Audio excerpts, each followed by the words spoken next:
Okay mga paps, medyo agahan natin ngayon kasi meron tayong kliyente na Ford Ranger 2.2. Yan, ilinisin natin yung e-gear valve ni Idol. Kaya tara, punta na tayo sa ating auto shop. Ayan mga boss, ito na nga yung ating kliyente na si Idol na galing pang Sampaloc, Manila. Ayan, ganda no, Ford Ranger 2.2. Okay, lilinisin natin yung EGR ni Idol. Ayan no, tanggalin na natin yung cover. Siyempre tanggal tayo ng kahit negative na sa battery.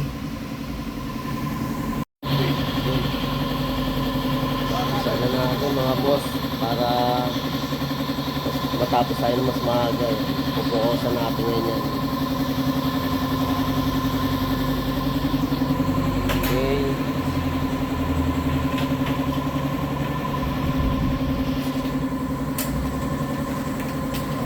let's go. Ilan nga ba tinakbo nito nung dumi, ano? Madumi yan.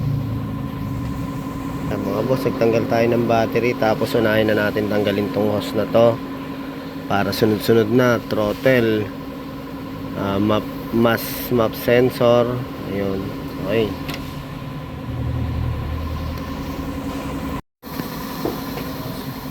Kitang-kita natin yung dumi.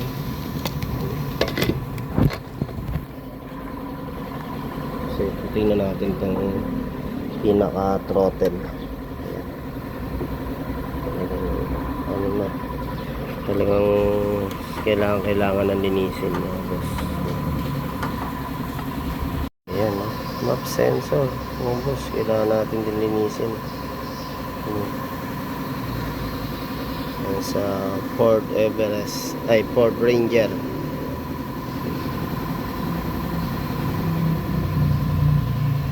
Mga boss, kinuskus natin ng kerosene yung throttle ni boss. Ngayon i-spray natin ng degreaser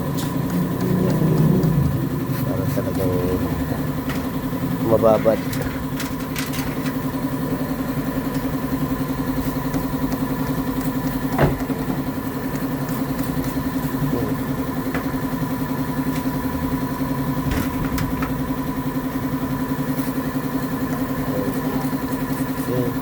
Babad muna natin para mas matanggal ka.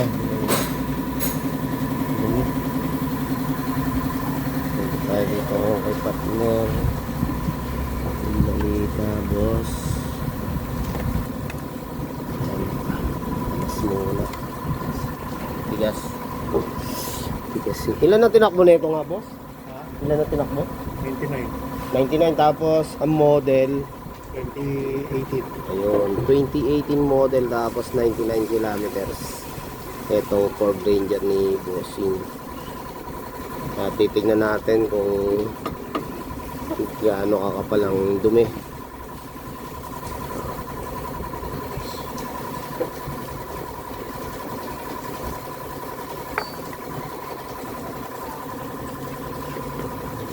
Hiwalay na to yun.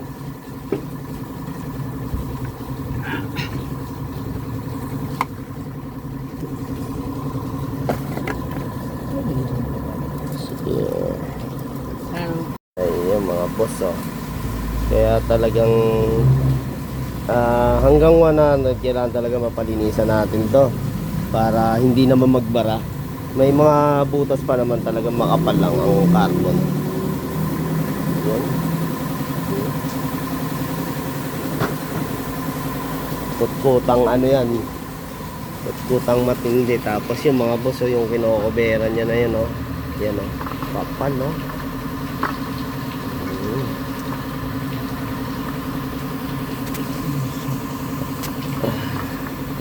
Isa yan sa kailangan natin mailabas. Madali nga pala yung daw na. Ayun, dahil medyo malapit na rin magbara, oh. Dahil medyo nakakabala sa atin nung hose ng ating fuel filter, kailangan natin siyang tanggalin mga bossing para mas maluwag tayo gumalaw. Ito, hinahanap ko yung Dalawa na yan. Ito magkatabi na to. Iaangat natin to. Yun lang naman to. Pag naiangat mo tong lock na to, pwede mo na tong bunutin. Pero syempre ingat lang mga boss, dahil minsan makunat na din yung mga lock na yan, kaya kailangan yan pitik-pitik lang. Yung mga boss, natanggalan natin yung linya ng diesel dito tsaka dun. Ito naman yung medyo nakatago dito sa ilalim, kailangan meron ka na itong ganitong pantanggal para ma-press mo siya sabay hugot. So, talagang tago siya. Yan, ayun, no? Diba? Perfect! Yan. Ang bagay ng mga mukha ng mga ganitong tools, no? Kaya masasabi ko sa'yo, I love you! I love you, baby! Wala, makakain ng masarap na ulam to si partner. Medyo mamaya mainitan na naman kami dito. Yung panlaban lang sa init. So, standby muna yung ating mga gawa dyan, mga idol Basta dyan lang muna kayo. Pupukosan muna namin tong Ford Ranger ni Idol kasi galing pa to ng Sampaloc, Manila. Yan. Mo naman tayo pagka medyo lalo malalayo tapos naka-schedule, pukusan muna natin. Ayan mga boss, ayan, kahit nga syempre ngayon crisis pa rin sa atin dahil sa taas ng fuel tsaka diesel, pero syempre nagpapasalamat pa rin tayo, talagang pinapasyalan pa rin tayo ng mga kliyente. Ayan. Kasi syempre mataas na diesel, gasolina, tapos syempre sasakyan natin halimbawa kailangan na ng tune-up o heavy PMS, kailangan naman talaga kaysa madoble yung gastos mo kasi medyo may masira sa ating sasakyan. Ayan, kaya pagka kailangan mo ng mapapagtanungan, mapapagawa na sulit, maayos yan, punta lang dito sa aming AE. Ayan, AE Car Care Services, Taytay Rizal. Siyempre ang Caloocan Garage. Ayun mga boss, ang natanggal na nga natin yung pinaka GR valve ito. Ayan. Isa sa to, napakaselan din ito mga boss, kaya pag magtatanggal kayo nito, ingat. Pakadaling masira na itong dulo na to. Carbon GR Ford Ranger. Ayan. Solenoid ng ating EGR, tapos House of Carbon.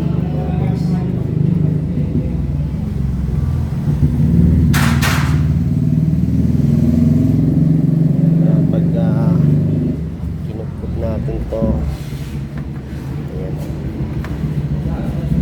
parang talaga ayan, sa 2.2 Ford Ranger.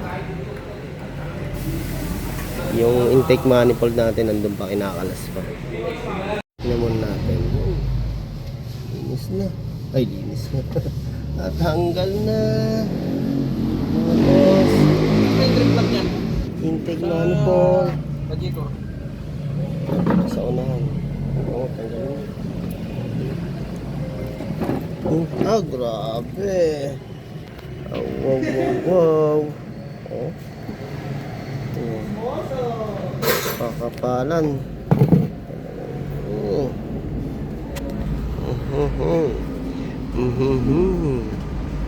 Luto muna tayo para masarap kumain mga boss. May mga sticker natin dyan. So may mga sticker, pwede nyo dikit lang dyan sa gusto mag-dikit. Okay. Ito na mga idol, umpisa na natin maglinis. Nakakain na tayo ng tanghalian. Ayan. Ito mga boss, titignan nyo rin to, no? Pwedeng kumalas din to. Importante yan. Okay. Start. Siyempre, una-una gamit tayo ng ano. Yan. Yung pantanggal natin na ganyan. Oh. So, dito. Ito.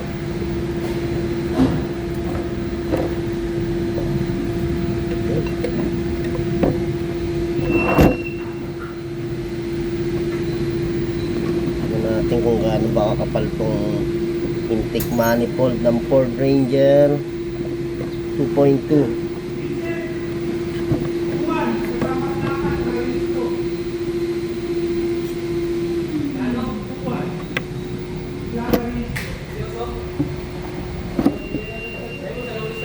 Boss! Okay, mamaya malang puno to. Okay, linis muna ako mga boss ano, para mabilis. Okay, let's go! Mga boss, yan na yung tubo na isa sa tinatanggal natin yung mga carton.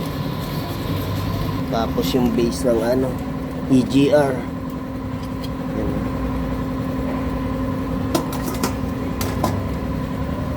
Mga idol oh.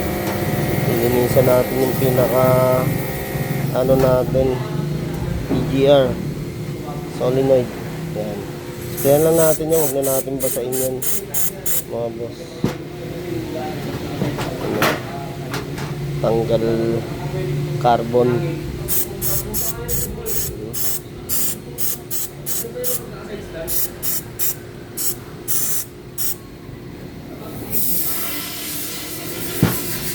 Yan na mga boss oh. Problema kasi ni Idol dito, talagang naramdaman niya yung hina ng power ng sasakyan. Tuyuin mo yan. Ingatan natin ito maigi. Tapos gamitan natin ng air. Mga boss, ito pwede nyo na hindi basahin ng tubig to. Basta yung mga cleaner na lang na panlinis natin, carburetor cleaner, throttle cleaner, yan. Yan, kukunin muna natin yung ating cleaner mga boss. Medyo magulo yung ating stock room. Yan. Ito mga boss, lagi natin ginagamit to no, sa mga sensor. Napakaganda niya kasi mabilis matuyo yan. CRC. Boss.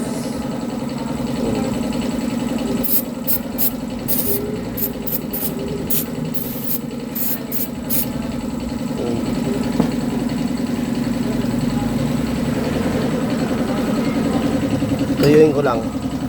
Yan, binubuo na natin.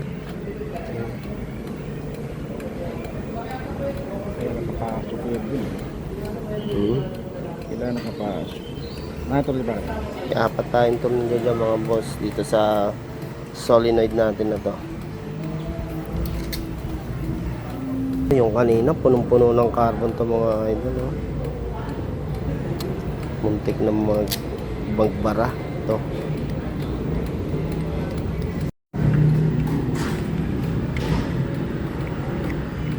Yan, cover po yan ng EGR. Kinakalas natin yan para nalilinisan talaga na maayos. Isyos. Ayos na raw, okay. Boss, tapos na. Linis pa ulit tayo. Yan. Ito, binabara natin degreaser mga boss, ano. Dito po yan. Ayan. Mga rubber. Ito, sa EGR to. Huwag na natin to i-kerosene. Baka mamaga pa tong mga ganitong washer. Degreaser lang mga idol. Ayos yan. Okay.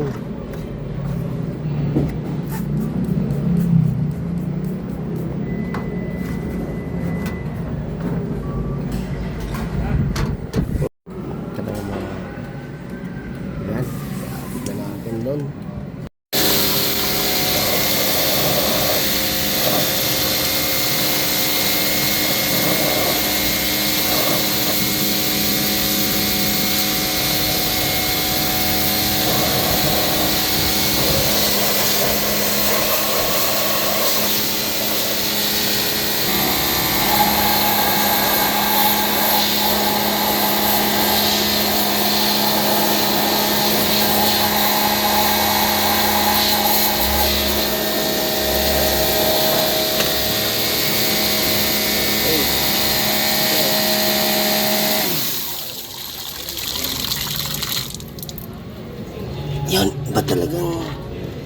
sprayan, talagang tanggal ang dumi.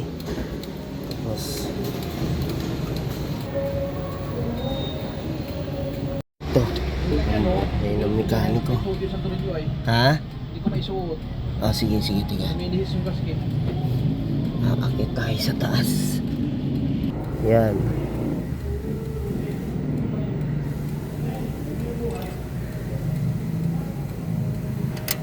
Kasi minsan mahirap isuksok yung tornilyo tapos may gasket tayo dyan. Kailangan may hahawak talaga. Iyak tawa tayo niyan pag linis yung gasket. Bukas na naman tayo. Yung mga boss, dito na tayo sa ano.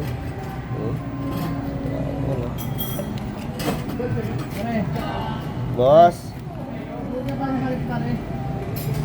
kapan?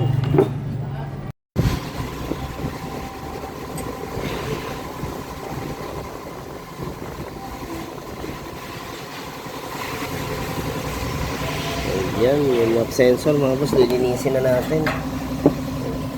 Siyempre yung ating sensor cleaner.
Boss, tapos may mga higpitan tayo dito sa ilalim na yan o, kasi binunot din natin yung coolant dito.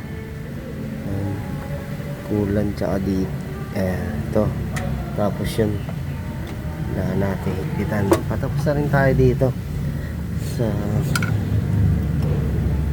Ford Ranger na to. Kinabit na natin yung ano dun sa taas, fuel line.